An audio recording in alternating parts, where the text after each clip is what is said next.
Dogs at this army base in Colombia are being trained to sniff out explosives. Explosives like these rudimentary but sometimes lethal landmines, commonly used in Colombia's long-standing internal war between government troops, guerrillas, and paramilitary forces. Because of this conflict, landmines and unexploded ordnance lurk in many areas of the countryside, and Colombia has the highest victim rate in the world, says UNICEF Mine Action Officer Sharon Ball. Last year alone, we had 65 new child victims. Child victims like Irma Jeanette, now 16, who was only 10 years old when she put her left foot on a landmine while walking through the woods. The explosion tore off her leg and left her unable to ever bear children. It's too horrible what happens to people with these mines. Irma Jeanette is determined to put the past behind her.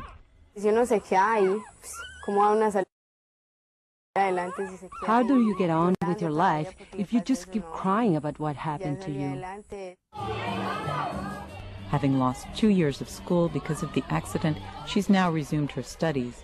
But like other young victims, she will still need help.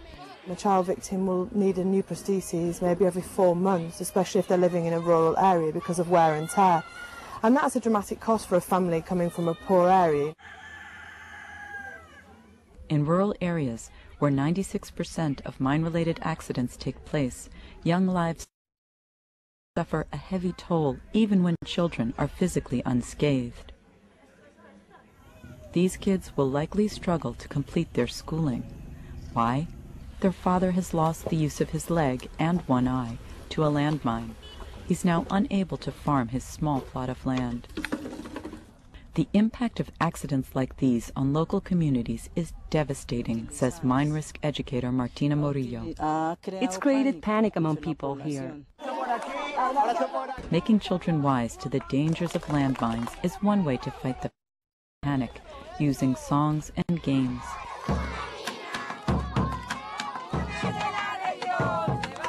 Until nationwide demining can be undertaken here, prevention measures like these, coupled with help for the victims' families, are the most realistic ways to counter the constant threat of landmines.